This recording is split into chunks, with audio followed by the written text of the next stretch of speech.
should let me love you forever, forever. I wanna love you.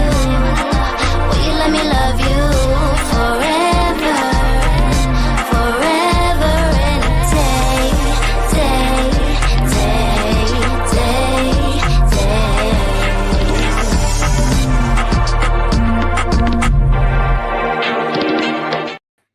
Happy Tuesday. Yes. Happy Tuesday. Welcome to TMW Online, the Melanated Way. I'm Linda. That is Abby. We are catching up on all things before the 90 days, season 8, episode 14. Prepare for immediate descent. What were your overall thoughts on this episode? So many things to talk about. I'm excited to jump into the legal issues happening here. And then there are just a lot of relationship dynamics happening that are great for conversation. So yeah, I'm ready. 100%. I thought this episode was really long, you guys. There were, like Abby just said, there was so much. So let's just jump in. Elise and Joshua. Joshua made breakfast in bed, and we find out through their back and forth that she wasn't feeling well the night before. You know, remember, she had traveled like 24 hours, then she had gone out, then drinks, then came home, and it was just too much for her. So her sinuses were on fleek. He came in from sleeping in the living room to stay with her so he can get up and help her, all of that stuff, and he cared for her all night. And it was funny because she's like, I am a needy bee. And I laughed because, you know what? Be needy. He wasn't thinking of you when he's making all those plans, so let him think of you right now. So he makes her toast, and I don't know, but all I know, Abby, is that juice that he made looked like it was just pure sugar, like just juice. But he made her toast like this with Vegemite, and I actually had not heard of Vegemite before. It's an Australian condiment, so I had to look it up. Have you tried this before, Abby? I have not tried it. Nothing about it makes me want to try it when I hear people reacting to it. Because remember, I'm allergic to fish. Okay, so people always describe it as having like a fishy smell and taste. So that wouldn't appeal to me. Okay, but he said there's no fish in it. So I looked it up, and hopefully I can make this a little bit larger. Let's see. There we go. Can you guys see that? Okay, yes. So Vegemite is a dark, salty, savory paste made from leftover brewer's yeast extract, popular in Australia as a spread on buttered toast, crackers, or sandwiches, often with cheese. It has a strong umami flavor and is rich in B vitamins with no fat or sugar, and is used as a condiment and seasoning in various savory dishes.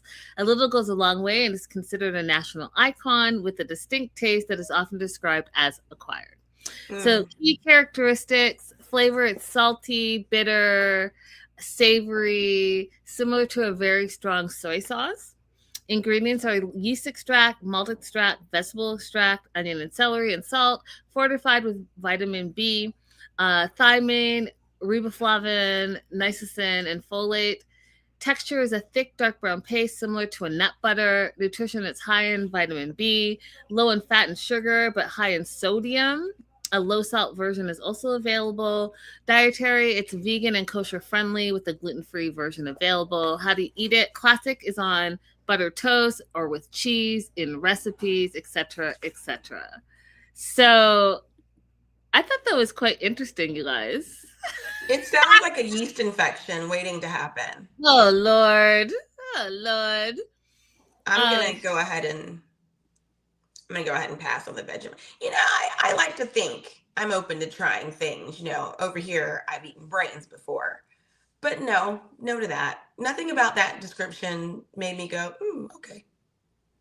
I would try it. I would try it just to see what they're talking about, because that's, you know how you go to a country and that their national thing is this? That's their national thing. So I would try it. I don't know.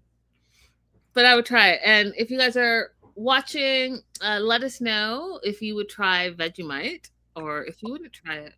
Or if you've already had it. Is it not really fishy tasting like I've been told?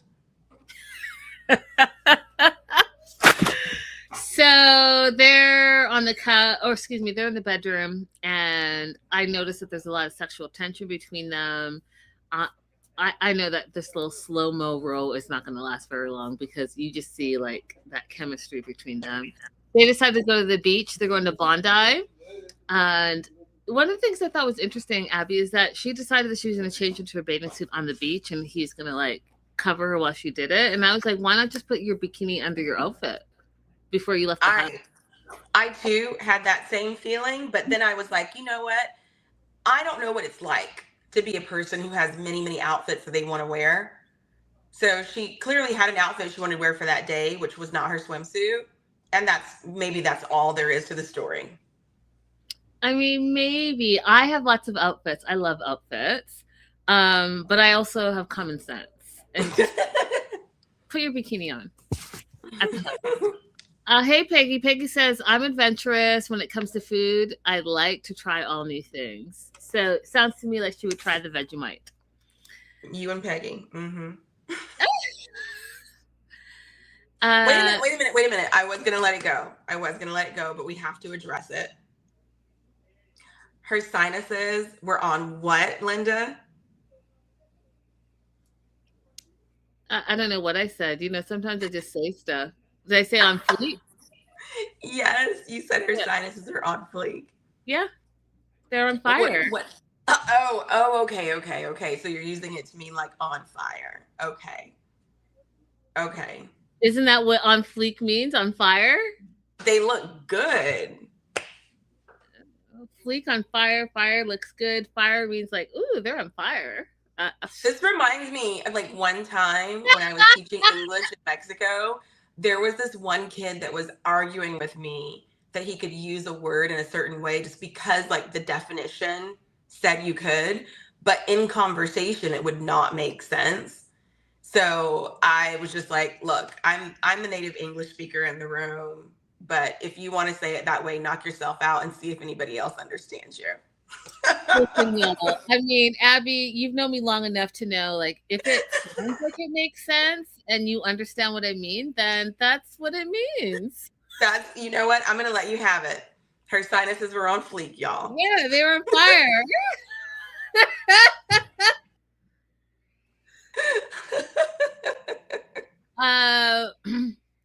So they're at the beach. She thinks he's acting a little reserved, even though like he watched her get naked. She jumped on his back. They went into the water. Somehow her gut is telling her that he's being reserved. And he says, yeah, he is. So she's like, hey, are you being reserved? And he's like, yeah, I have a fear of opening up. It's been used against me in the past and past relationships. We find out that he was in a 7-year long-term relationship. He never felt secure in that relationship or good enough for that lady. She was super successful, and she told him that if he wasn't going to be successful, she'd walk away. And I guess he was not successful because we see he has an unstable life right now. So I guess she got tired of it and left him, and he's heartbroken and he's closed off because of that. Now, to me, that's a red flag. It sounds to me like you're not fully over that. You haven't healed. You haven't done the work to figure out what those insecurities are. You haven't found stability in your life because you're bouncing from house to house. It sounds to me that you have money issues because, you know, you had to bring your friend in for a short-term rental. So those are all red flags. Like, work on yourself before you invite someone else to be in a relationship with you. That's what I think, Abby. What do you think? Oh, the same thing. I mean, when somebody says, I didn't feel good enough for her, or I didn't feel good enough to feel like I was established enough for her, I think you should just go ahead and back on out of that. Because the few instances that I've witnessed where somebody is like, oh no, you are good, like they work on building that other person's self-esteem, they drag them through the mud, honey. They will drag you through the mud for loving them the way that they are. Listen, I just saw this viral video on TikTok. So this man has been with this woman for 5 years. They have a kid together. They're in therapy because they're going through some issues. He brings up the first date First date, she rolls up in an Audi Q2 and he rolls up in a hoopty, whatever, a bad car. And he was like, can you believe she came in this car and made me feel terrible and yada yada yada yada yada. 5 years later, she's like, well, obviously I didn't care about the car. It's not about the monetary things. I loved you for who you are. And then he's like, no, your car is a reflection of how the world sees you. So 5 years later, he goes to the Audi dealership to test drive a Q3 because he wants to one up his own friggin' partner. He's still holding that resentment. So what I'm saying is, when you are with an insecure man, he's going to punish you for loving him. He's going to punish you for being more successful than him. He's going to punish you for having more drive and ambition than him. And you should never be in a situation where that's the case, because it's not going to ever change. Mm-hmm. You can't love him through his insecurities. Mm-mm. And I'm talking about with Joshua and with Single Life with Rick, you can't love someone through their insecurities. They have to be able to work on it themselves. Right.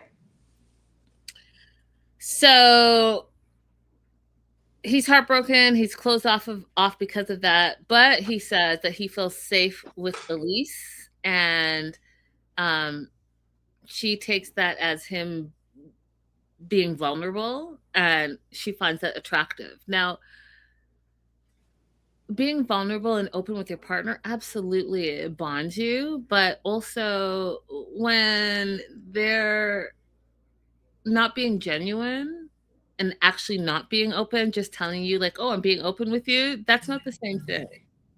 Yeah, it's not the same thing. Also, like, it's not just being vulnerable, but it's the facts of what he's sharing. So listen beyond the vulnerability into the facts. I am insecure. That is what he's telling you. That's what he's telling you. That's what he's telling you. Hey, Rodella. So they get back to the Airbnb. They decide, because there's so much sexual tension with them, they're going to take a shower together. And she makes a joke, which, again, you guys, I feel every time she's joking, that is her defense mechanism, because she's uncomfortable. But because she said that she wanted to take it slow, right? But she's also caught up in all this chemistry. So her mind and her gut are doing two different things. They're fighting against each other. So she makes a joke about taking a shower with him because she's an environmentalist and she's saving water. But really, I read, you're not really sure that this is what you want to do, but you're caught up in the moment. More than caught up in the moment. I like her, okay? And I do think women have a right to do whatever they want to with their bodies. Yep.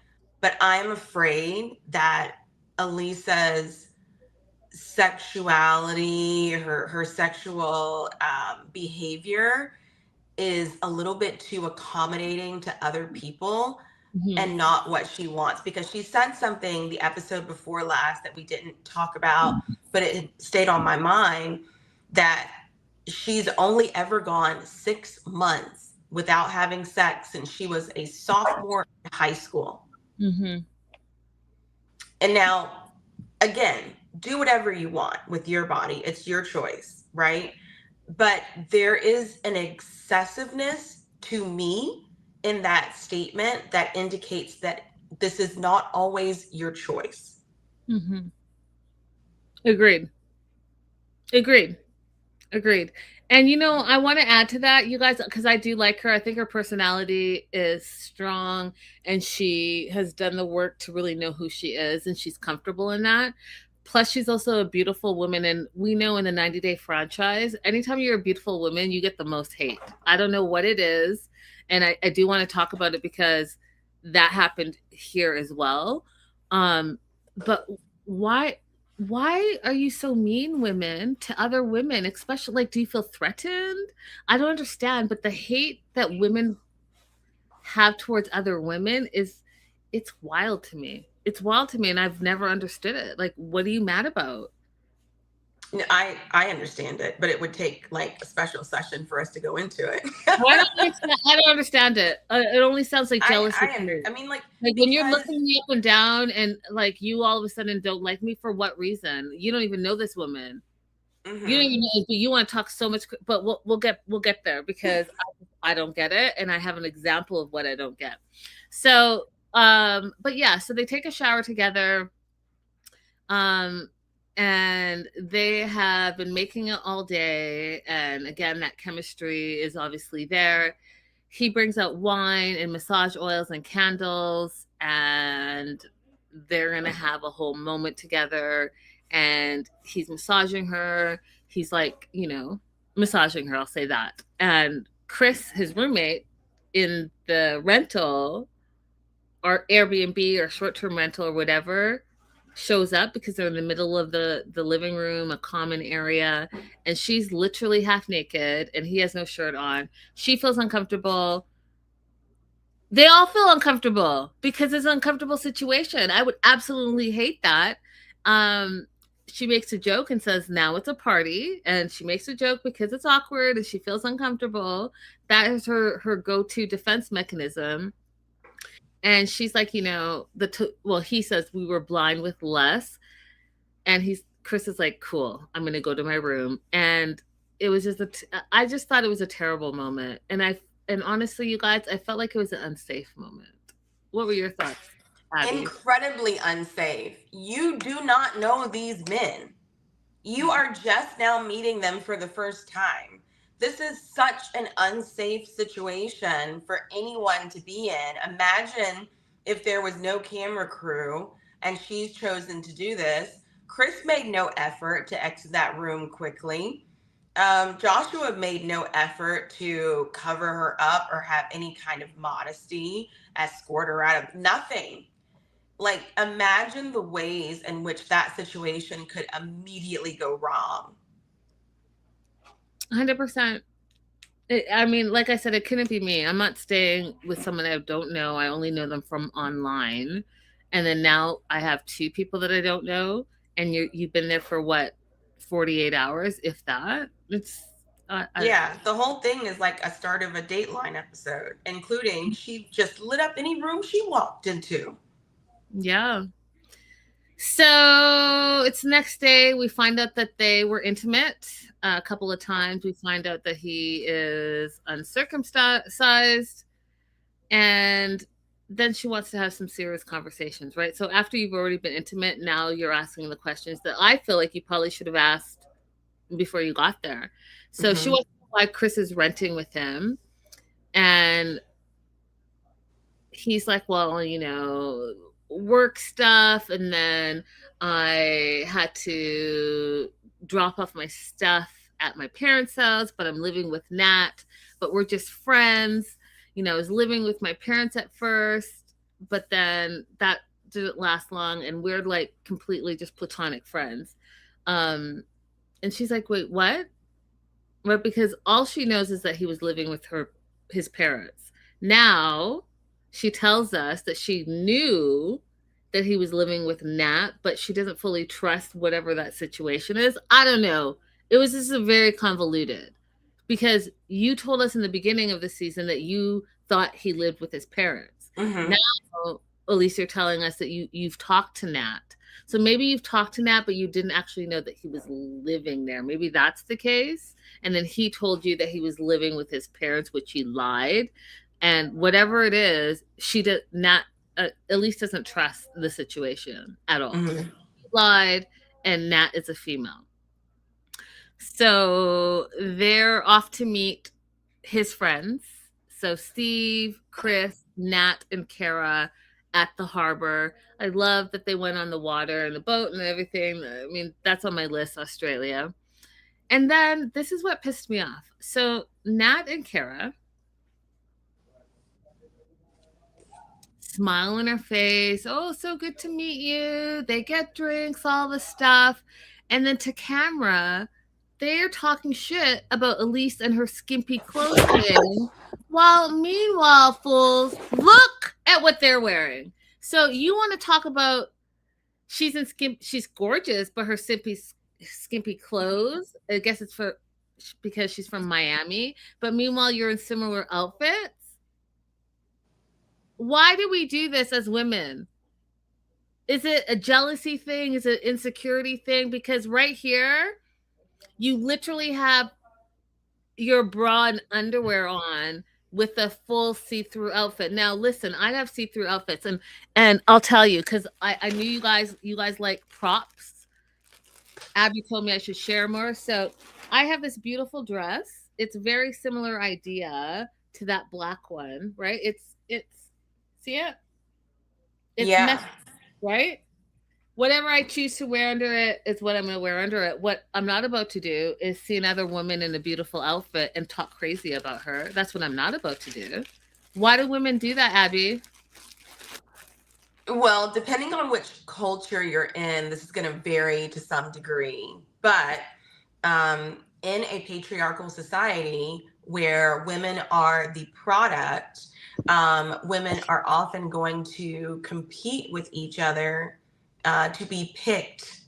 And that competition extends across platonic and romantic relationships, whereby women become the ones who are preserving the patriarchy more so than the men who are living in it. And my experience has been that in some communities in the United States and some spaces that I've been, you cannot ever, ever, ever expect to have a genuine friendship with another woman, you know, because of this ideal. So for me, when I was working in the first law firm that I ever worked in, it was my first time being around white women in mass. Before that, I thought that I had a lot of experience with white people, but it turns out that military white folks are very different from the ones that I met in the professional world. And it was really hard for me. I have some stories like on my YouTube page of different things that happened while I was working there before I learned that these women will never have a genuine friendship with me. It will always be competitive. And they are, I will tell you one short story now that encapsulates my entire time there. I was having a situation where I was being sexually harassed by a client. But our job is to serve clients and get more work from clients. So I was having difficulty navigating the situation. I went to the only one female equity partner that we had on staff. And I'm going to pause for a second for you to make a guess on how she reacted when I told her that I was having difficulty being sexually harassed by this client and I needed help figuring out how to navigate this. She probably said, "Are you sure you're not doing anything to like bring that behavior on? And I'm sure that you can figure it out and don't make waves." No, she said two things. One was, why would he be interested in you? The second was, I don't understand why you're in my office. Either you want the work or you don't want the work. Oh, wow. And that is just one of many, many, many stories of my interactions in that workplace that made me realize I'm never going to have any friends here. Yeah, I mean, I can't. I have to just digest it. I do have a few stories, but one of them I'm currently in, so I don't want to get started because I just will go off. I just know that I was not raised like that, and in Canada with such a diverse society and not having the same history as America has, I've had a different experience. And my friends are my friends no matter who, what, where, why, when. But in America, I've had a few experiences. And like I said, one of them I'm currently in where it is a completely different situation. And it's shocking. So it's unfortunate that women feel like they can't actually truly be friends and support each other. And even something little as this, like I support all my friends on social media. And I have a ton of followers on my social media, but only a few of them interact. Like they'll like or comment, very few, but or all watching. They see all the stuff. They'll comment and be like, "Oh, hey, yeah. So like, oh, how was your Easter? I saw you made some flowers." Oh, so you saw that, but you didn't comment or like. Like to me, that's like passive hate. Like just Yeah. support Yeah. people behind the scenes, in front of the scenes, out loud and loud. A lot of women do not do that. In America, that's what I'll say. In America, a lot of women do not do that, and I find it crazy. But yeah, well, we see it like trickle in other places. I know it like waxes and wanes how strong it is, but I think that's a part of what we're seeing here is they're not looking at Elisa as a potential friend. They're looking at her as competition. Hey, Becca, welcome. Becca says Canada has one of the highest pew pew ownerships per capita in the world, so maybe the women are just better protected. You're not wrong. You're not wrong. Oh, Natalie is asking, why were they doing that massage in the living room? Well, do you see the bedroom, Natalie? It's like a 2x2. And I think that Joshua was trying to act like he had that whole space to himself and forgot that he was actually renting it with his friend. I think he was just like in the moment and thought like this is going to be my space and Chris probably won't show up until we're done. Well, they should have had some dorm room rules stuck on the door. That, but I also think that you should just not like, I don't like Elise in the space. I just don't. I think that for someone that traveled halfway across the world, I just would never do it. I don't even know you to be okay. I don't know you. Okay. I'm like struggling with like telling and not telling. Okay, so an example. Someone offered to fly me out to X place. And I said, well, am I going to have my own hotel room? Right? And are you going to like, am I going to have my own, like, I don't want you to pick me up. I want you to send a car or an Uber. I want my own hotel room with my own key and then I'll come. And it was no like, oh, I'll pick you up. We'll share a room but we'll go out and have a great time. Absolutely not. Didn't go.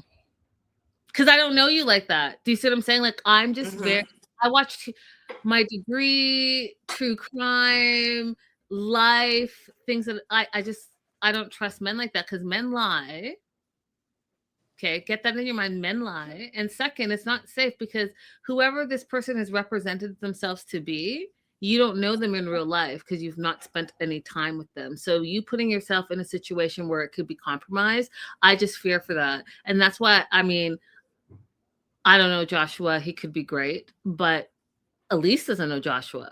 So to be in a small space with two men that you don't know in a country that you're not familiar with, you don't have support, you don't have backup, you don't know what the criminal justice system is like out there. You not like I can go on. You have to set yourself up for success. And this to me is just scary. It's scary to me. Right. By the way, I'm just realizing, Natalie, I met you in Colombia. I think we've talked on like Instagram, but I don't think that you've been in the chat before, or maybe I'm wrong. I think this is somebody that I met in Colombia. That's really exciting. Thank you for coming. That's so cool. Okay, so Steve, Chris, Nat, and Kara, the two hater girls and the two guys, and Elise and Joshua are having drinks.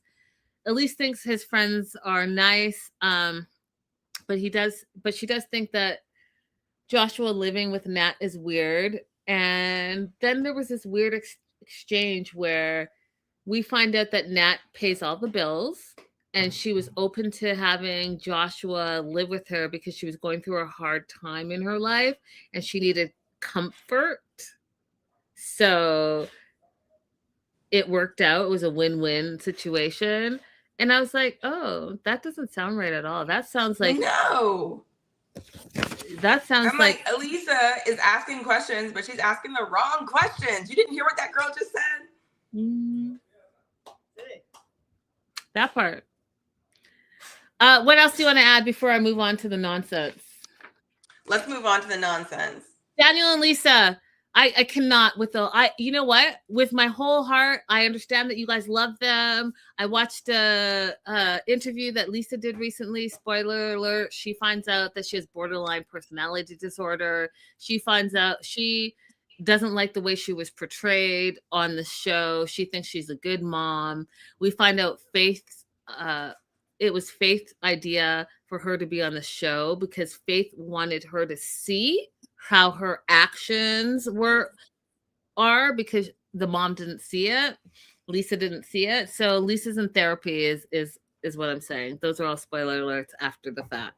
However, I still cannot. Daniel and Lisa, no. You all love them. I cannot stand the two of them.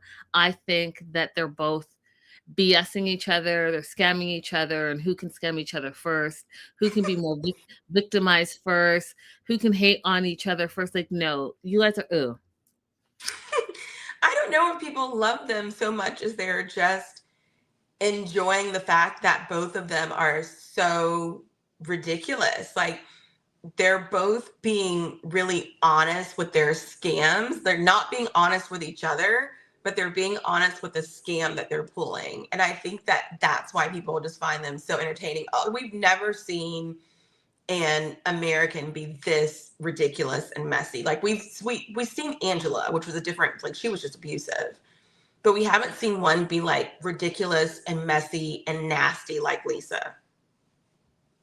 Yeah, I don't, and Daniel with all his tropes, it's just, oh.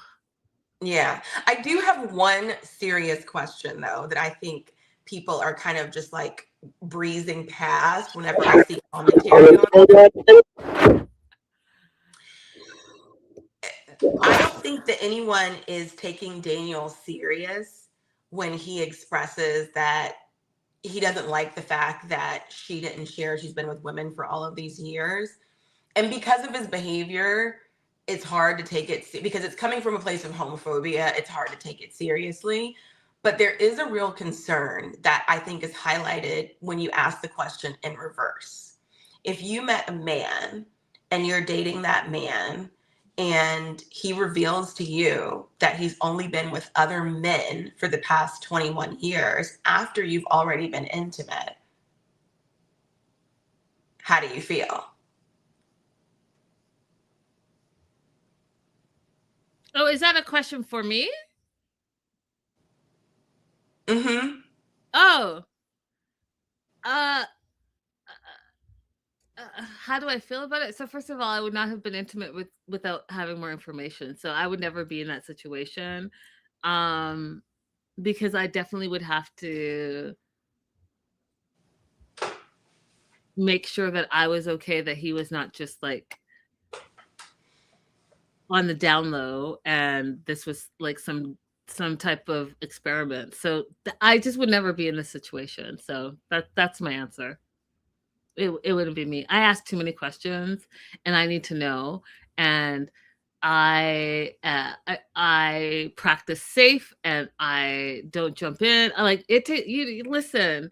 That's why I tell people don't slide into my DMs. I'm not the one. Like you would have to put in too much work. And that happened to me earlier this year with this Italian, and he tried to put in all the work, and it blew up in his face, and he didn't get anything out of it, or he didn't get what he thought he was going to get out of it. So it couldn't be me. It just couldn't be me. By the way, you guys, if you're a foreigner, you still have access to a computer. You can still look up the person that you're dating here. If you know their full name, you can look up their court records. You can look up the Department of Corrections if they've ever been in prison. You can look up family filings, like family law filings, to see if they've been divorced, how many times they've been divorced, if they've been in child support court. All of these things are available online. You can also look back in their social media history, look at who they've been tagged in. Like, you can do some investigation And you should do some investigation. I love that. Wise words. Becca says Lisa's going to wig out, pun intended, if Daniel ever comes to the U.S. That is hilarious. Okay, so the other thing is, okay. So Lisa tells Daniel that she's been a lesbian for 21 years, but quote her words, "It's not as bad as it seems." Now, I just don't. I don't know. I don't know if that's appropriate to say in the LGBTIQ community, but as a heterosexual woman, I feel like she's not even an ally in her own community. No. And I don't know if that's correct. I don't know if that's how I feel like you're telling him what your truth is, but then you're also shaming your truth. Like, I just don't get it. So the way I would phrase it is to say that Lisa is not safe. She is willing to bring someone who is openly homophobic back into her life, back into her community.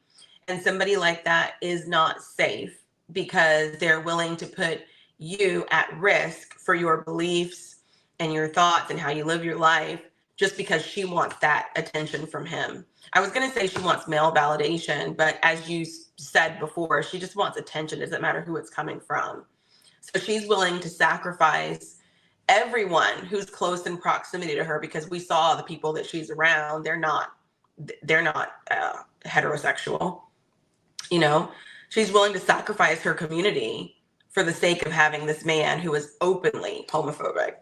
Yeah, but it's more than that. It's more than that. And yes, he's openly homophobic, but he's a product of his culture, and we can speak on that later. But she was an open lesbian for at least the last 21 years, and she is degrading her own community. I feel like that's worse then because he doesn't know any better. She should know better, and literally says it's not as bad as it seems. So what does that say about you as a person?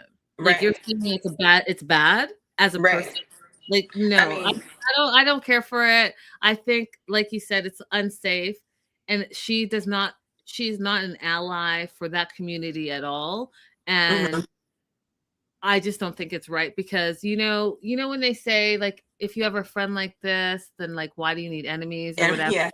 It's that same thing. Like, if you have this type of person in your community, why even need homophobic people? Because you have someone that's right there that's, like, entwined in it all, but not standing up for you or themselves. It's that's it. I mean, it blends into what we were saying earlier. There are some women who want so badly to be chosen that they're willing to choose people who don't align with what they claim to be their personal morals. Yeah. There are a large number of women who are currently, living in homes with men who support the current administration. And they will go online and talk about how they are against the current administration and they are against ICE and they're against this and they're against that. But the person that you get in bed with every single night is pro everything. How is that? How does that make sense? Yep. All because you want to be picked and you want to be able to say that you're a wife. Yep. That part. He is upset, obviously, because he didn't know anything about this. He's like, "Don't come close to me." She's like, "Well, I'm telling you the truth. I should have probably told you the truth before I got here, but I wanted to tell you before we talked to your uncle. Try to understand," she says. "Just listen to me. I'm telling you who I am. Are you, though? You've been lying this whole time. You're just saying it because that there's a third party involved here and you're going to get caught." And then she says she's not a lesbian.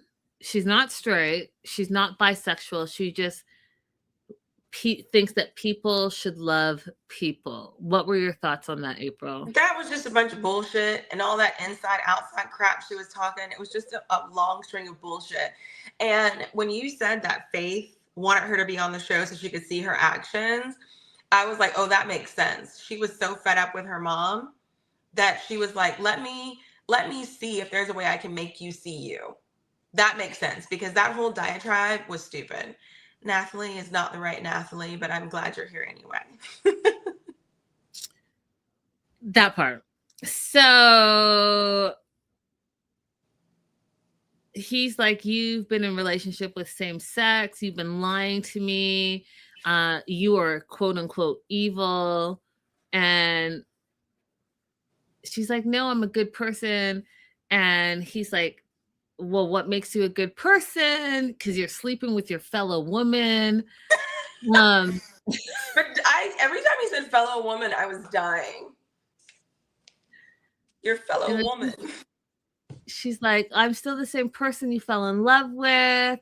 And he's like, no, you are a liar and you keep secrets. And he says you're a liar again. And then she says, no, I'm just a person who's been lost. There's so much to unpack there, you guys, and I just don't have the time, but I'm just telling you that, like, if you're not healed, she's a 52-year-old, 50-something-year-old woman. You're not healed. You've traumatized your daughter, and you've been married 5 times, men and women. So when you say you're lost, I think that it's selfish of you to bring other people into the abyss with you.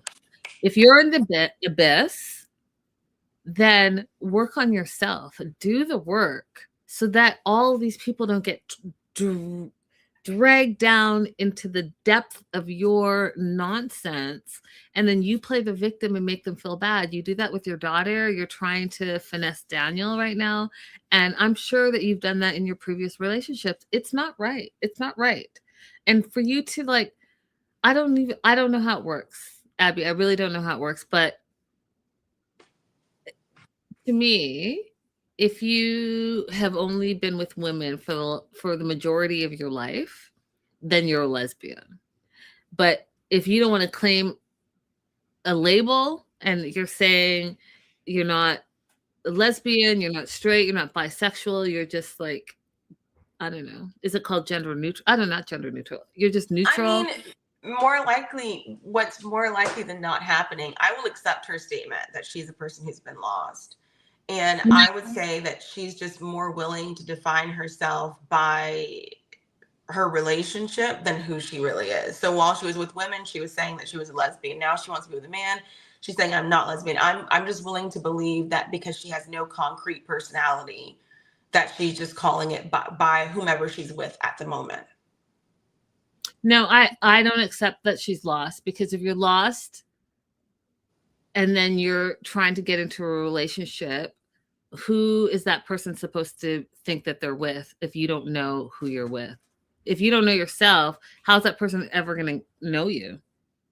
I think that she is saying I was lost as an excuse, because at the very beginning, when she's like, you know, me being with a woman for 21 years is not as bad as it seems. Then she says, oh, I'm not this, I'm not this, I'm not this. And then now I'm lost. I think she's just throwing out whatever she thinks is going to stick and make sense to him.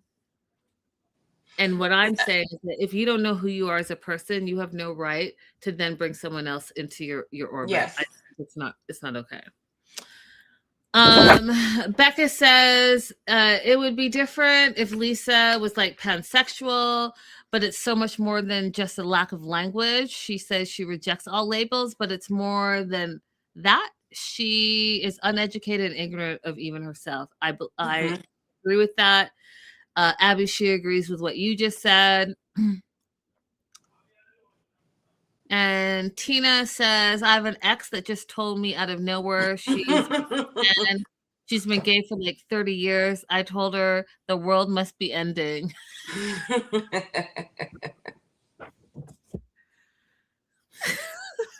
That's really interesting, Tina. We have to talk about that more one day. So she says that she was just a person that was lost. He feels like she's full of secrets and lies, and that she's evil. Lisa cries, walks away. I just think she's full of drama. She's like, I'm not an evil person. He starts crying. Everyone's crying, you guys. She says she's miserable and numb and sad, but she feels like a weight's been lifted because she finally told Daniel her truth, but she's mad and angry and hurt. He didn't accept her for who she was. And I just, Abby, in this moment, I was just like, what are you talking about? The way that she was giving him information was so funny to me because she's like, are you gonna accept me or not? Like it's the angriest mousy speak I've ever heard. Okay, so I just want to put this on like a scale for you guys. Okay, now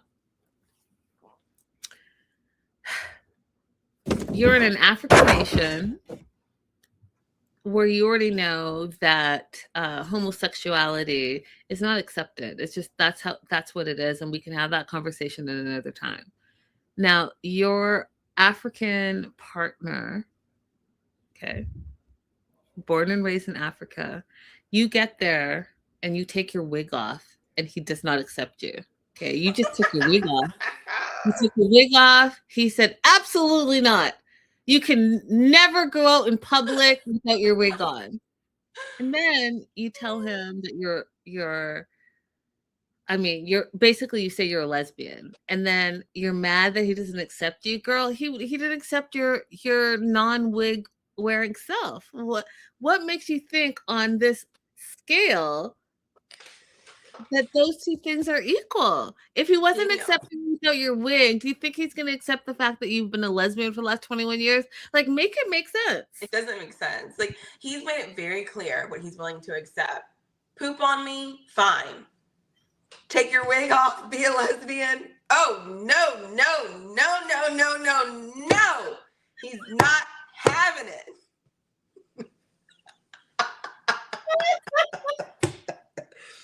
He said, when she took that wig off, he said, your hair.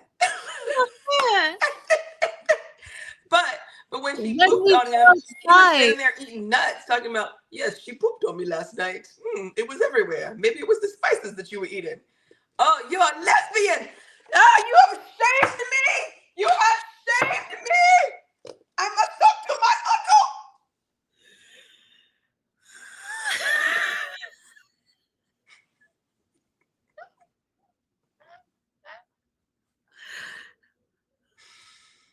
I think Daniel's been very clear. I don't get it. I don't get it. All that to say, she still is deeply in love with him, thinks that they were meant to be together, and so she's not giving up hope. Meanwhile, Daniel is continuing to tell all of us that he just feels Lisa's full of lies and secrets, and that she's evil, and she's been practicing same sex, and he's really mad about it. But he's more mad about the lies and deception, and he feels like he can't trust her. And, you can say that, Daniel, but really, we know what you're mad about, right? Like, I mean, that sounds politically correct, but let's not start being politically correct in this moment when you haven't been this whole time. Daniel said, how many more scams do I have to accept to get this green card? And you guys know I do not say that lightly. I do not say that lightly. I do not like to say that people are after a green card. But Daniel has made it abundantly clear. No, he said it. That's what he wants. Interests are. Period. Not just a green card. He needs a green card from a white woman. Yes, in America. A green card from a white woman who's going to continue sending money to him because he needs to maintain his lifestyle. Very clear. And all his friends is like the same. Continue doing what you're doing. Make his life great. Don't deviate. Literally said don't deviate from what you're doing. Daniel goes on to ask her, why didn't you tell my uncle? Same sex is a disgrace. It's against their traditions. And she says, well, I can promise you that I'm not going to continue practicing same sex, which again, if you're in the community, I just don't get it. So if you are in the LGBTQ community, can you tell me if you think that this woman who's been in your community for the past 21 years at the very least is an ally? Because I just don't understand. He says, well, until we tell my uncle everything, there's no future for us. She starts crying, and she is now the victim in the situation. What do you want to add? No, that's it. I scratched them out. We've heard all of my notes. All right. Yeah. He cried uncle as in, you know, like when you say uncle as in enough, like enough. Yep. Yeah. They are a mess. I would love to be a fly on the wall if she does ever submit a petition for him and he has to go in for an interview. God, I would love to be in that interview because that officer will have a field day. 100%. 100%. We're moving on to Trisha and Rick. There's so much to unpack here. So much. They left the island. They're going to her village, and it's been a long flight, so they're tired. They need to rest. So when they land in her city, they stayed at a hotel till the next day because they went from Nosy Bay to Fort Dauphin, and now they're going to go to her family's village. And as they're packing up, I just, you guys, again, like, I just don't like Rick. I don't like him. I just think he's a scrub. And so that's probably going to really shade the way I'm talking. So just keep that in the back of your mind because I just think he's terrible. I think he's ignorant, because he's like, oh, let me not forget my baby wipes because I don't know how you guys clean yourself in the village.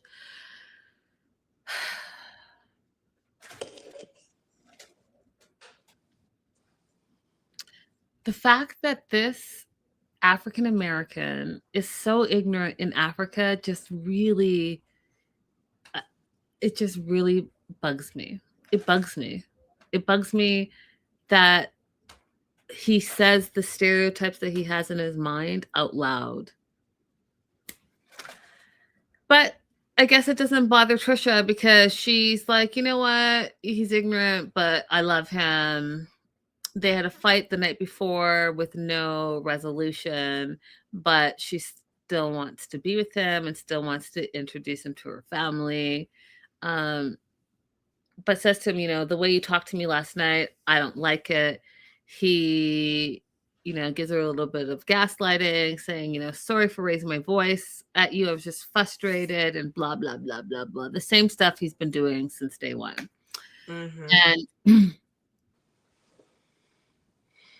blames her, right? So the gaslighting continues, says, I was frustrated, but I can't move forward in this relationship if you keep looking back. And I was like, did we just forget that we just found out last episode that he's a cheater 2x4 mm-hmm. and has been cheating and continues to cheat? Because I saw the preview for the next episode where he's still in contact with his ex. So you're going to sit here and gaslight her and tell her you're frustrated with her and you can't move forward like you're the prize. Just no. Trisha says for the second time that she wants the relationship to work. And my note says, why? Because he's an insecure simp. And she deserves better. That's how I feel. He says to her, because he only sees her as a young 25-year-old sexual being object that he can own. And, all of that red pill simp incel behavior. He's like, can we get a quickie in before we go? Because that's all he cares about. Remember, she just found out that you've been sleeping with your ex. He doesn't care about any of that. So she's like, no.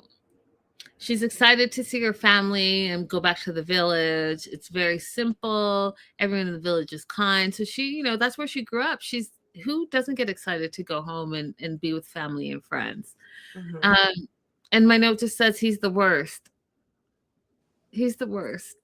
He's just the worst. What about me? What about me? Ugh, the worst. Yeah, she's scared her family's not going to accept him because all the men in her family are very strong. And I took that to mean that she knows that Rick is not a strong man. He is a simp, insecure, basic B.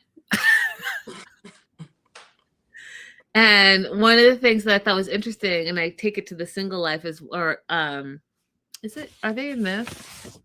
Yeah, they're in this. I take it to Javon as well. One of the things that Trisha has noticed is how much Rick complains. So he's complaining about the walk and how far they have to walk from the main road, complaining at the heat, complaining at the rooms, complaining about the bunk beds, the shower, the no running water, the toilet, goes on and on and on, right? Just complaining.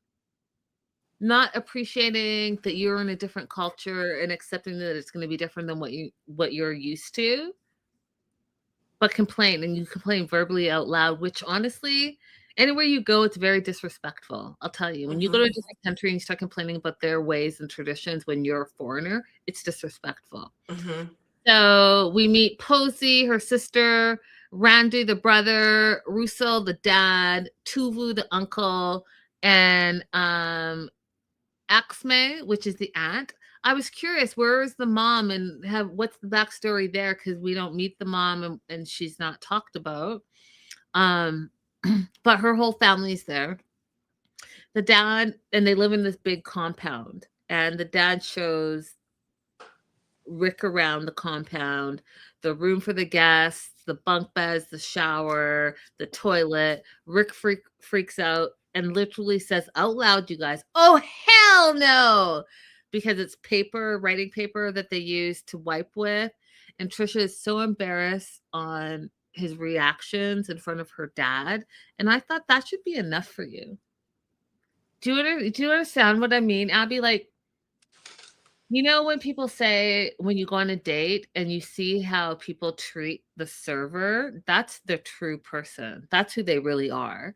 And for him to be so blatantly rude and disrespectful in front of your dad, in front of your family, that's who he is. So the show that he does later, that means nothing. Who he is in the moment where he's uncomfortable, that's who he really is. What do you think? I think if her family says no to him, it will be easy for her to then say no to him.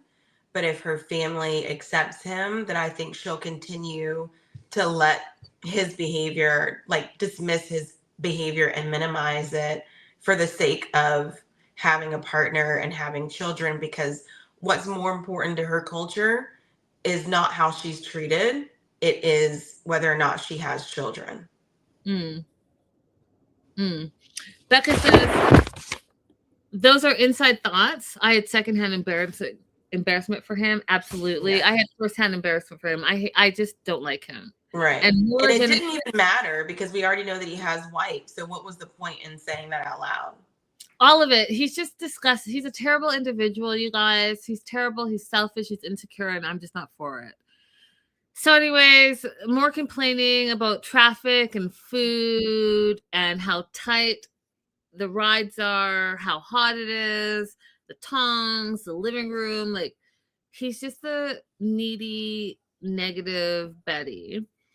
And so they get to the family room and they're meeting. The dad says off the top, "I'll accept you being here to spend time with my daughter, but knowing that that just is part of the culture. Like, single women can't be roaming around with other single men unless they're intending to date, intending to get engaged, intending to marry. And so you have authorization for me in this moment for the relationship. However, that doesn't mean you have my blessing to get engaged." right? And so they do a ritual with silver jewelry and living tree branches and water, and it's supposed to go in through them so that their path in the relationship is clear.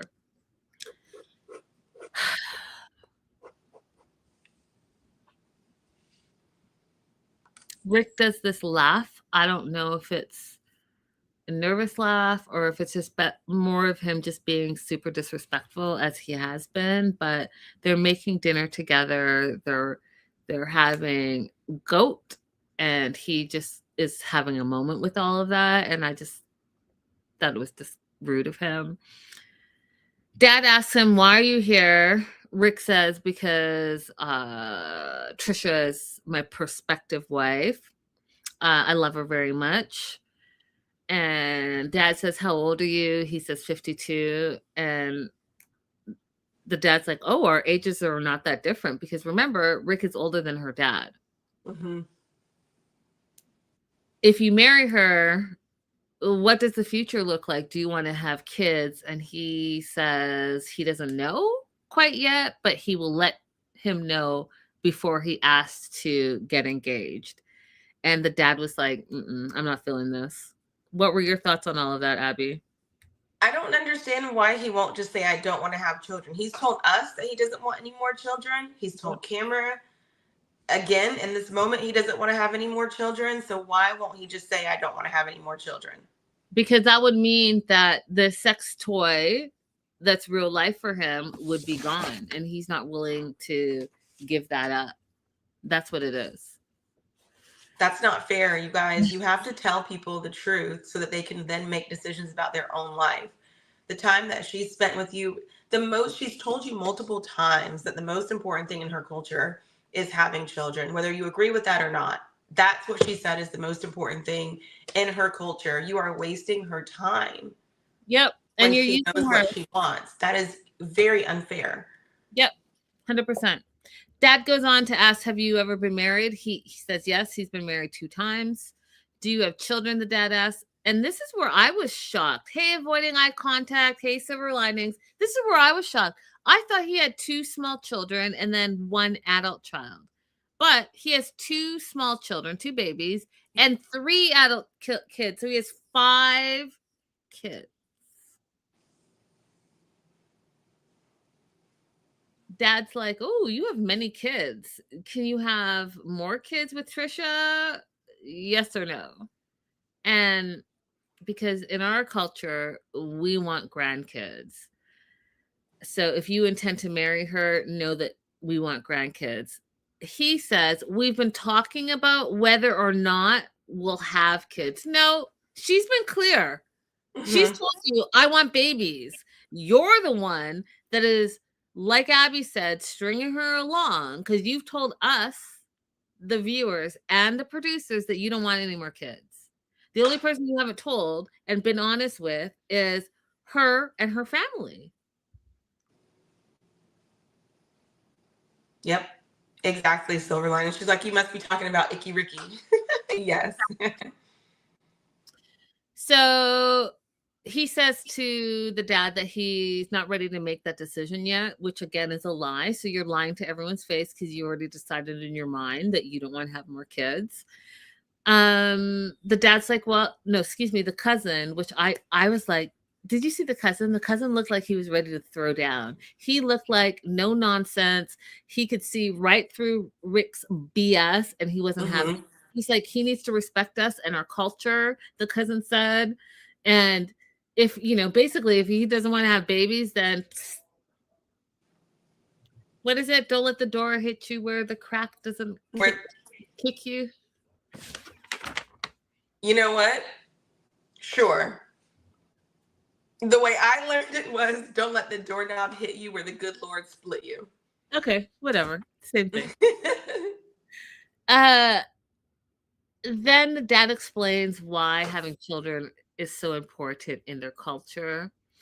Kids are important because it makes them as a tribe and a community and a village feel truly rich, and rich not necessarily monetarily, but rich in heritage. And that goes on You guys, I'll tell you, oftentimes in African culture, it's about legacy, right? And so sometimes monetarily that doesn't translate, but when you have children, and again, that goes into like hierarchy and patriarchy and all the things, but if you have children, you have a male child and a female child, they represent two different things, but both very important in your family.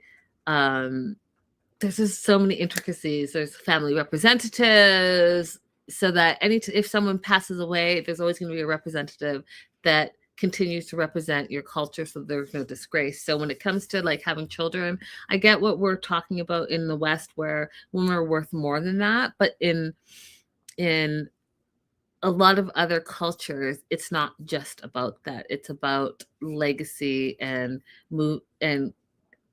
having generations after you to continue the traditions and continue the life, for lack of better words. So the dad's like, well, when are you going to decide? And he's like, when I decide, before I ask for her marriage, I'll come to you.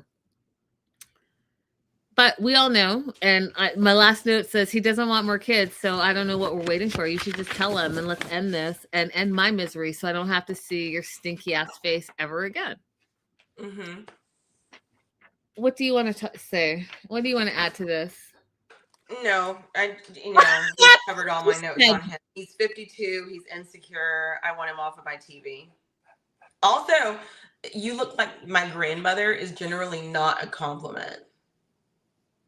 Oh yeah, that part. And how dare he with his old self? Like, stop it. Just stop it. Okay, last and definitely least. Oh, did we not have? No, we have two more: Javon, Annalyn, Sheena, and Forrest. So, Elise, Joshua, Daniel, Lisa, Trisha, Rick. Oh yeah, Forrest. Before Javon, Forrest, and Sheena.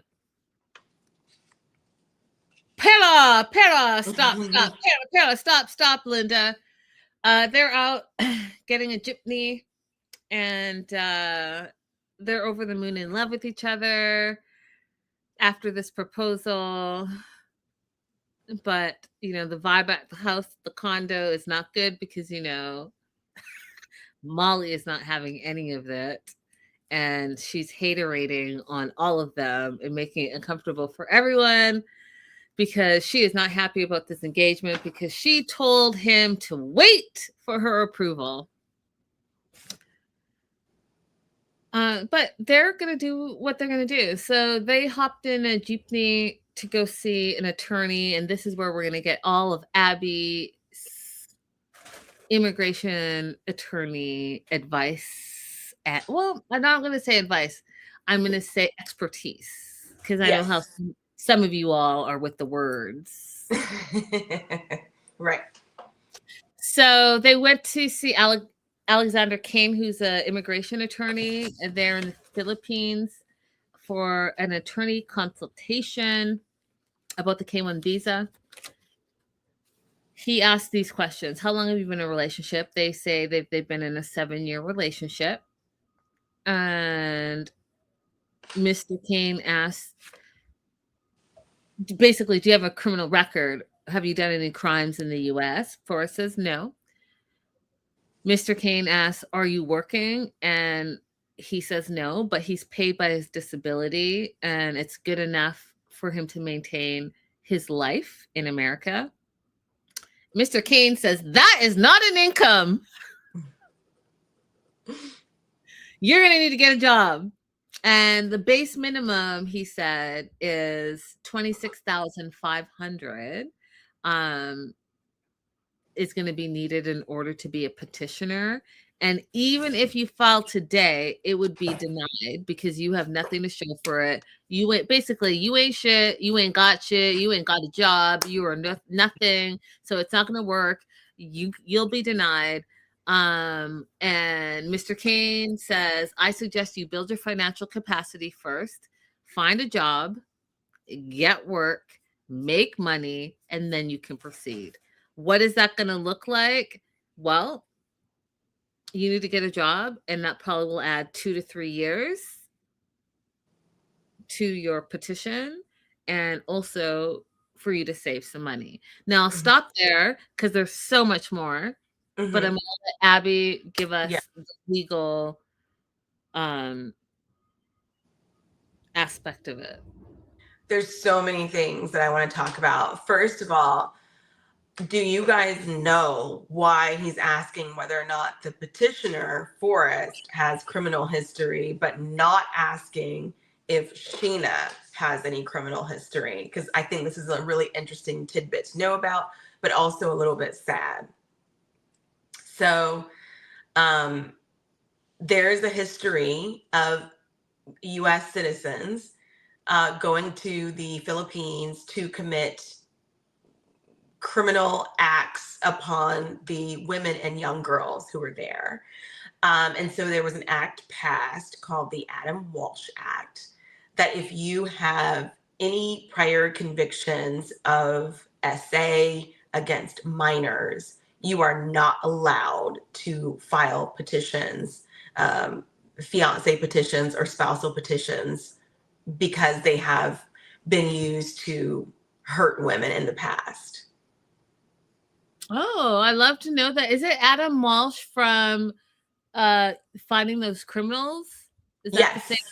Oh, I love that. Yeah, it's called the Adam Walsh Act. So that's the first thing that I think is interesting to know about why he's asking these questions. Secondly, I'm going to disagree with him, but only to an extent. Social Security disability does count as income for the purposes of writing an affidavit of support. Because Becca's mentioning something. What's the difference between SSI and SSDI? Social Security disability income is based on prior work. So if you had prior work and you previously paid taxes and then you become disabled, then you can file a claim with the government that I'm no longer able to work. Could you please use my prior work history to give me a monthly stipend, let's say, to cover my expenses because I have this debilitating disability that makes me unable to work. But based on my prior income, can you estimate, the value of my prior work to give me an income now?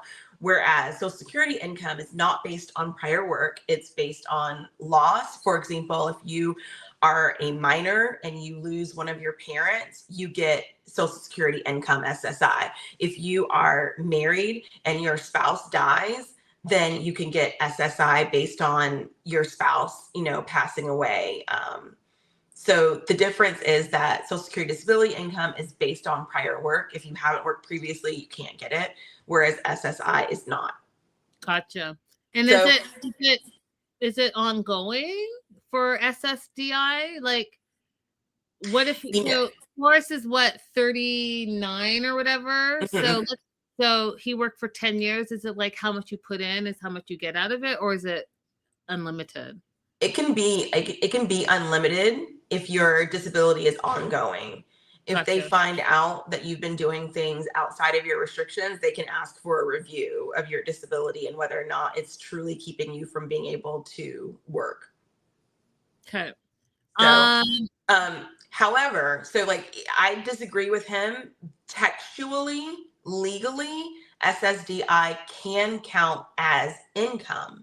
However, where I'm going to say that he is correct is the officer who conducts the interview has discretion over whether or not to approve that application.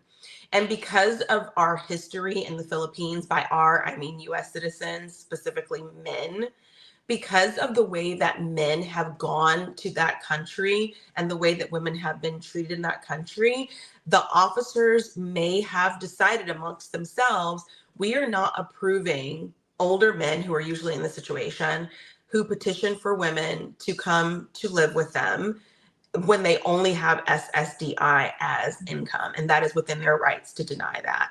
And he living there would be closer to having that information than I would. can we talk about this? So I mentioned that Mr. Kane said that he would need 26,000 in income in order to petition. And Erica is asking, the attorney also said petitioners need like 21K. He actually said 26.5, but I think Abby has said a lower amount before. Yeah, so it's based on the poverty guidelines that are set by USDA. So depending on when I said the number, it was based on the number for this year. When this was filmed, may have been last year when the number was a little bit lower. So it changes every year. It's 125% of whatever the USDA sets as the poverty guidelines based on what state you're in and based on how many people in your house. That number also changes. Now, can we, I know we've talked about it in length, but can we talk about the difference between the K-1 visa, which is, we're engaged, like an engagement. Fiance, yeah. Versus a spousal visa, and what they need to do, they meaning Forrest and Sheena, moving forward. So if he was going to petition to have her come to America, that would be a K-1 visa, versus if he decides to stay there and get married, that would just be a spousal visa. Right.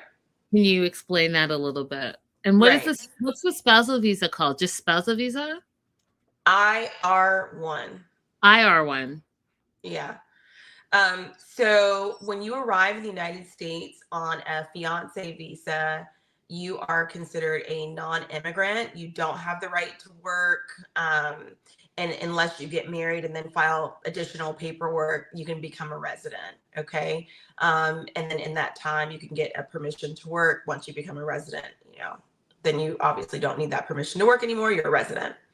However, when you arrive in the United States as a spouse, meaning that you already got married out of the country, you are immediately a resident of the United States with the ability to work, with the ability to, rent, with the ability to, you have much more rights, flexibility. You can get a driver's license or ID. Like you have much more ability to navigate the country freely without your partner.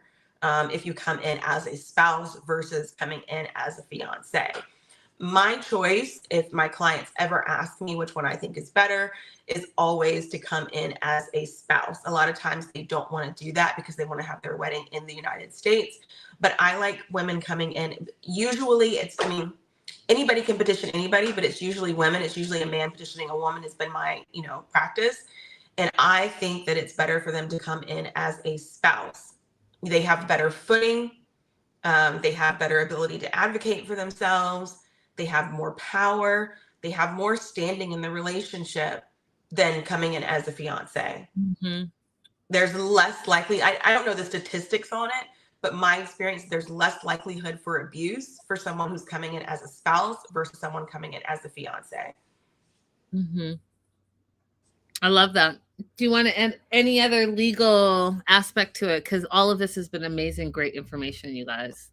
Yes. So I want to add one thing about the SSDI based on autism. I actually don't get it. Okay. So can I say one thing? So Forrest is shocked by everything that Mr. Kane has been saying. And he literally says he has autism. Quote, he's scared to work a full-time job. Scared to work a full-time job, you guys. And Mr. Kane's like, no, you need to get a job. I mean, there are jobs that are specific for people with, different disabilities. But my thing is, like, I used to work at a place with an attorney who on the side, they did Social Security disability income reviews just for like extra money. And whenever I would talk to her about the cases that she was looking at, I don't understand how somebody with autism would get approved based on the thresholds that are my understanding of what disability is required. That, and I think that he just doesn't want to work. I think he's comfortable with getting a check and being able to do whatever he does. on a day-to-day basis. Him and his mom have a routine, and he doesn't want to get out of that routine, which I get as part of being on the spectrum, right? The routine is comfortable. But for him to say that he's scared to work, like, because you're autistic, I don't know. Again, I don't know the autistic community. So I just feel like that's not something that should be thought of as a norm. I just don't. So that being, because we saw on Match Me Abroad, was the name Howard? Harold. We saw Harold on Match Me Abroad, who was 100% capable of maintaining his employment while having autism. And I know that every person with autism is not the same, but if we're watching them both on TV and how they function, I think a reasonable conclusion would be if Howard can work and we're seeing your behavior, then you can also work. Yep, agreed. Laura says Forrest needs to get a job. He needs to have a year at least of an employment history, and then another year at least to have the petition approved. Do you agree with that assessment, Abby? I would have said 3 years, honestly. The application asks for 3 years worth of tax returns. So I would not think that 1 year of employment would be enough for someone who doesn't think that if he's telling us, okay, I'm telling you that SSDI does count as income, right? But if he's telling us, no, the officers here will not accept that as income, and then the question is, well, what will they accept? I don't think they would accept just 1 year either. I would think that if they're looking out for the best interest of the immigrant, then they would want 3 years, which is what the application requests. Yep, agreed. Hey, Dester43, welcome. Says his mom has him convinced that he was taken advantage of. And Becca says Mal is probably his payee, so literally invested in keeping Forrest on disability. I agree with you 1000%, Becca. I think they have a whole scam going on. Yeah. And the fact that he said, well, how much does Sheena's money or how much would my partner's money contribute to it is just ridiculous. Like, they have convinced this woman that she has to have X amount of money in an account to qualify. And that just was never the case. Never the case. And Sheena's frustrated because she's the only one working. And so she says to Forrest, the another option is you move here. You come to the Philippines, we get married, you stay here. Because you have no financial capacity right now. So we won't get approved, and we're going to have to wait another 2 to 3 years on top of the 7 years that I've already waited for you. How about we live here? It will be easier for you to stay here than for you to try to sponsor me. Plus, I already have to pay for my own K-1 visa process because you have no money, no job. And now we find out that you're going to have to get a job, and that's going to add on to it. She's like, I'm a professional here, which I've been saying this whole time. Okay. Says to him, I can take good care of you and also help you find a job. Mm-hmm. What does Forrest say? Forrest says, and I quote, autism, I'm so mad, sorry. Autism makes things hard, so he's not sure if he wants to leave his family. His family meaning Molly and Dev? Right. But it's okay to ask her to leave her family, her career, her very comfortable living situation. It's okay to ask her to do all of that. Disgusting. She starts crying. He doesn't want to give up on his mom. And there's so many layers to this. Between the helicopter mom, I'm convinced that they're scamming the system. I'm convinced that they're codependent on each other. And, there are some mothers with their sons that they don't want to let go to any other woman because they always want to be number one. And I'm sorry to say this, but especially when it's a single mom and that son has now been elevated to the man of the household, even though that's not your man, that's your son, it gets really convoluted. this is a crazy situation to me, and I'm not for it. We're going to go to the live chat because it's popping. Silver Lining says, there are levels of autism. He is high functioning and can work. There are people with autism that are nonverbal and not able to fully care for themselves and need assistance. Those should qualify. Tina has a question for you, Abby. Can you collect disability living in another country? Yes. Yes, you can. There you go. Do you want to add anything else? Because that's all I have for these two. Those are all of my notes on Sheena and Forrest. Let's go to another person that you love. Love him. Love him.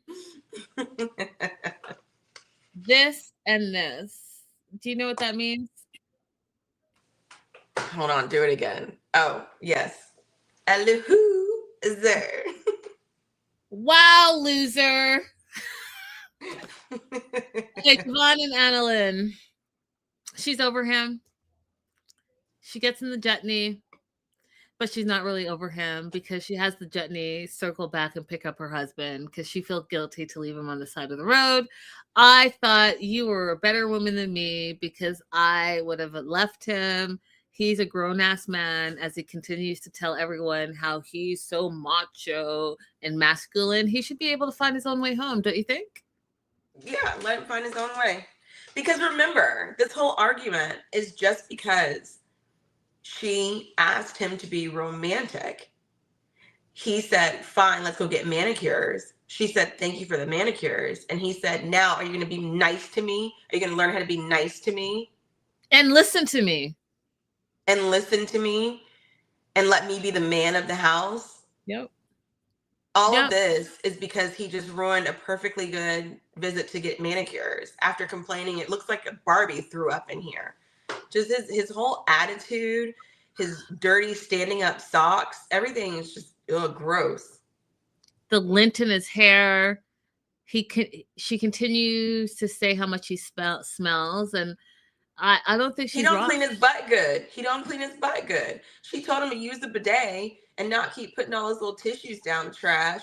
And he was like, "Ooh, I don't want anything going between my butt cheeks." So you just got a bunch of shit in between your cheeks. That's what's happening. You got a dirty butt. You dirty butt man. You gross.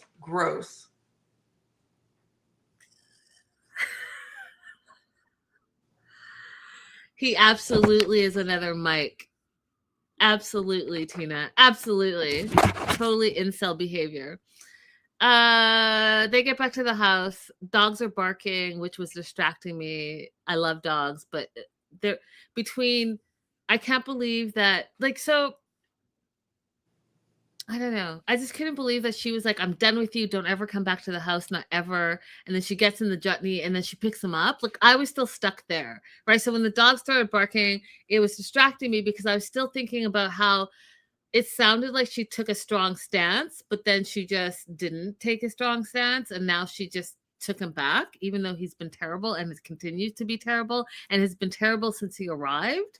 And then you guys have had 6 years of just fighting, and you guys couldn't even get through your honeymoon without fighting. Like, so it's just very confusing to me. So me saying the dog's barking was just like a distraction while I was thinking about all the things that don't make sense to me. He says he feels hopeless because he feels like he's been putting, quote, massive effort into the relationship. And he's mad that she made a scene in public versus she's upset for how he talked to her in public. Mm-hmm. Okay, you guys. Like Rick, dear Rick and Jovan, I'm sick of you guys not taking ownership for your own shitty behavior and twisting it for where you're the victim and your partner is the villain. So every time something goes wrong, your partner is the villain. Rick, you cheat, and now she's the villain. Trisha's the villain because she mentioned her ex-boyfriend one time. Jovan, you're just a shitty negative Betty, non-romantic, red pill, incel behavior, non-money making man, Mm-hmm. and you want a submissive wife. And so every time your wife tells you about yourself, you get mad and blame her. And you say she's making a scene because she's not a submissive Asian in her own country. Like, y'all, make it make sense. They get to the house. She's upset. She's in the bed. Her mom comes down to comfort her. She explains how Javon wants to be in charge and she's frustrated. And here's where, I don't know about you, but our parents are from a different generation. And, you know, they teeter with having strong, beautiful, independent women and old traditional ways, right? So our parents want us to like be secure and settled and be married with kids and picket fence and all of those things, but they still want you to have an education and be independent and all this stuff, like, because that's what they wanted. Anyways, it's a crazy weird thing. And if you don't know what I'm talking about, maybe it's just an African thing, but it's a balance, right? It's a balancing act. And I feel like that's where Adeline's mom falls, because on the one hand, she's comforting her daughter, wants to make sure her daughter is safe and secure,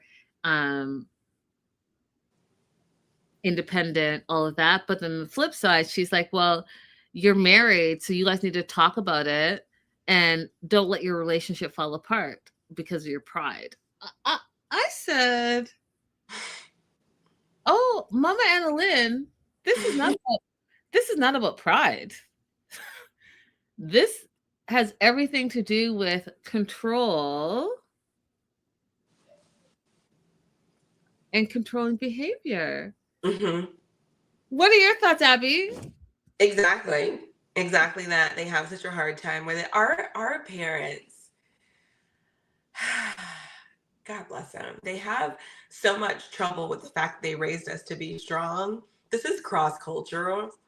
Like, they also have trouble with the fact that, like, they raised us to be public servants too. Like, I don't know if you've noticed this, but like my parents had a strong sense of like civic duty and community service.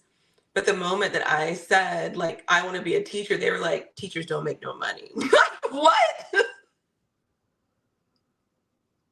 Yeah. Like, what? They struggle so much with the fact that they want us to do better than them, like financially and emotionally. But at the same time, like, you raised us with certain values. It's just they are suffering. That's hard for them. It's hard, girl. It is hard. Listen, it's still hard for my mama to figure, like, what's going on with you? Okay, Mom, calm down. So yeah, that whole thing, I got it because I was like, oh, she's like my mom's generation. She's trying to like, yes, you have your own place, you stand on your own 2 feet, but you also need a man. You need a husband. Like, Javon feels like he's sacrificed a lot of his life so that Annalyn could be happy. Okay. Wait, just remind everybody of exactly what his sacrifice is. His sacrifices has taken him 6 years to come to the Philippines to be with his wife, that he is in an unskilled labor job. Yes, you know what? You're active service because you're working with the elderly, but it's not like you went to school and are a CNA or home health care worker and none of that. You're just like, you help with the games and the food and all of that. That's what you do. You live with 3 other people in a roommate situation and you're a grown-ass man. But you feel like you sacrificed a lot of your life. So pre 6 years that you've had this online relationship, what were you doing? Because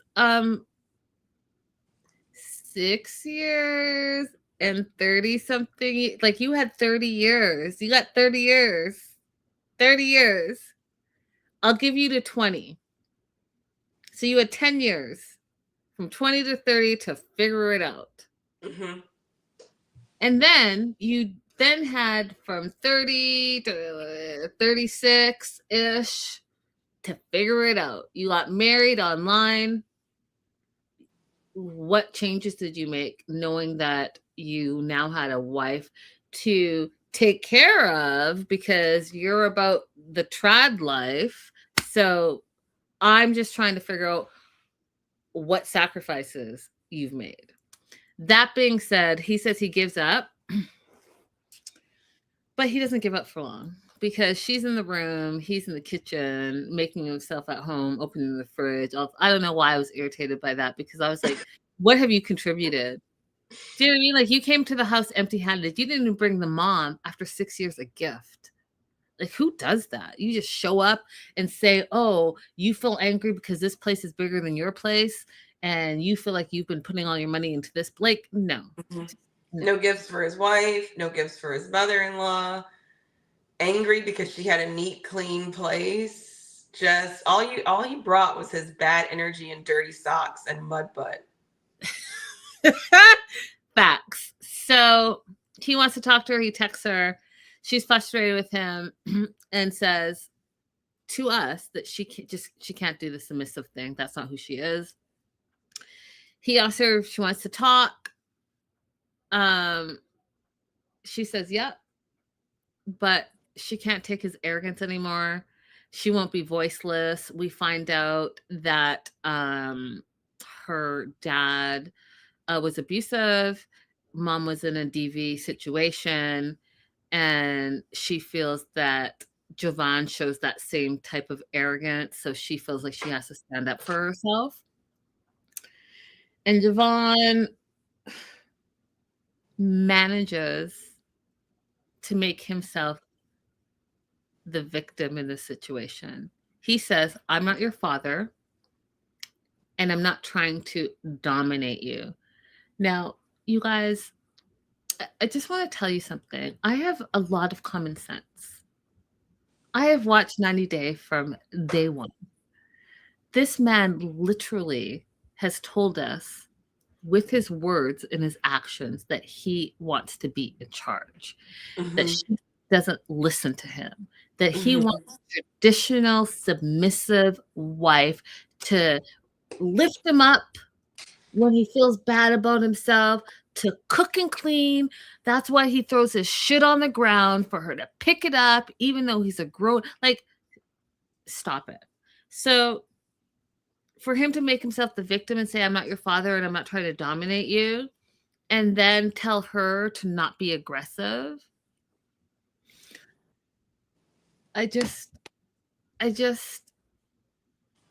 He literally said, you guys, you're a little too strong.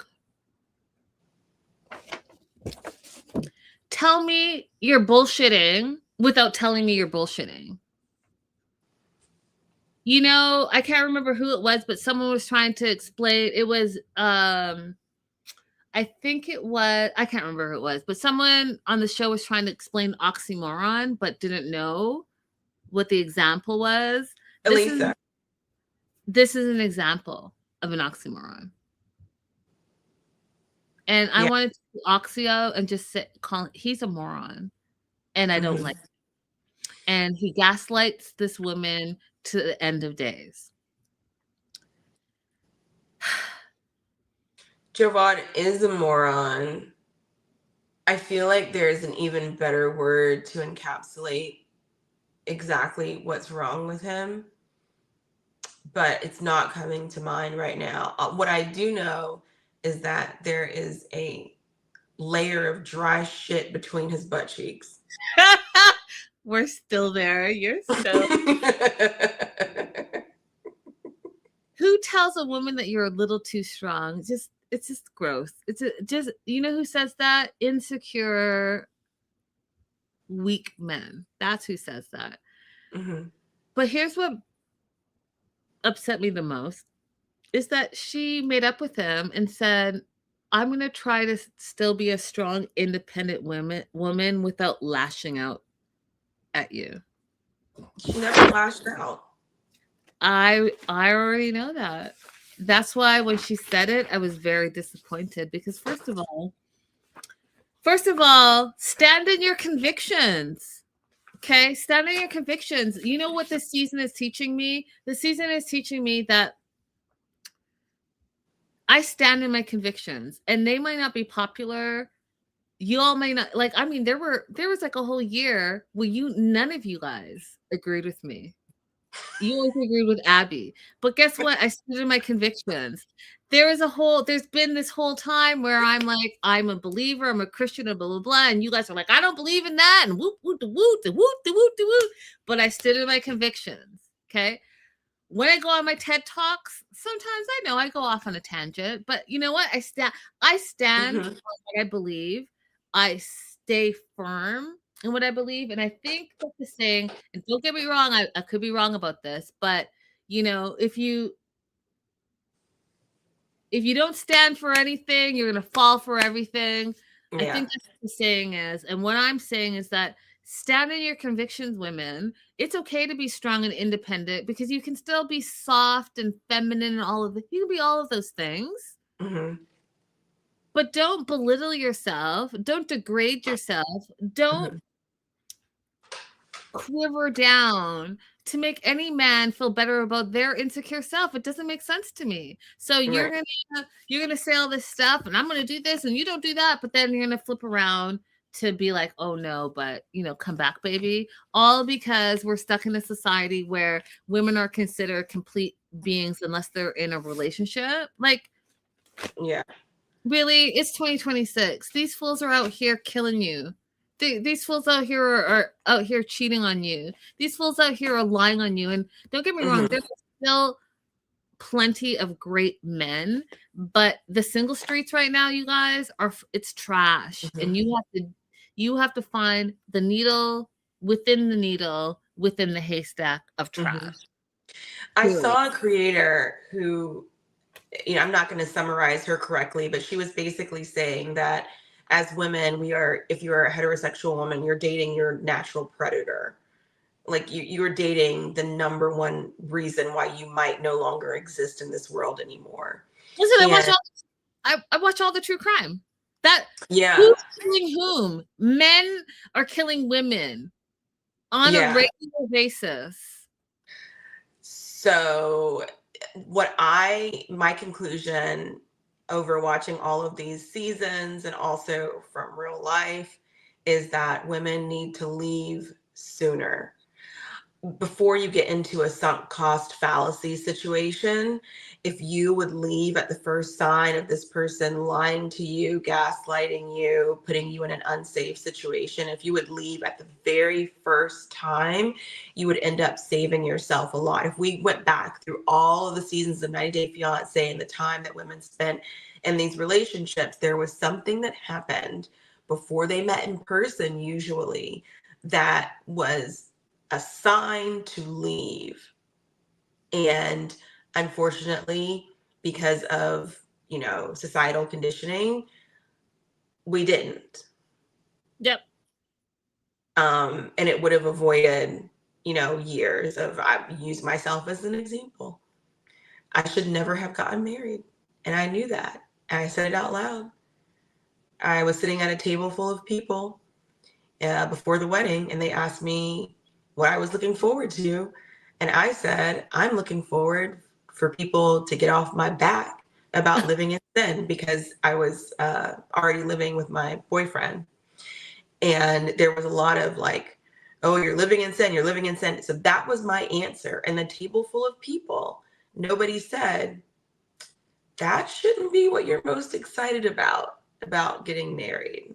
Because everyone at the table was also a person who was taught to believe that you must be married as a part of who you are as a woman. So just make decisions about how people are treating you, and don't give them the benefit of the doubt. They're grown just like you are. They know what they're doing when they lie to you. They know what they're doing when they ignore you. They know what they're doing when they cheat on you. Just leave. No benefit of the doubt. Avoiding eye contact. So these men, question mark, are sad. And that's everything I have for this episode. And I want to leave you guys with this. I know oftentimes we lead with our emotions, but you're stronger than you think. You're smarter than you think. You're wiser than you think. You're more beautiful than you think. And you can do this. That's it. That's all. And you don't ever have to settle. And I know that in the society that we live in, it's about like being coupled and having kids and to have success, or to believe that that's what makes you successful. And I just want you to bet on you. Bet on you, whatever that looks like for you, whether you have those things or not. Bet on you, because you will go far. That's it. We'll be back. Thank you for being here. Don't forget to like and subscribe. And we'll see you guys very, very soon. Toodles. Yep. Toodles. TTFN. Ta-ta for now.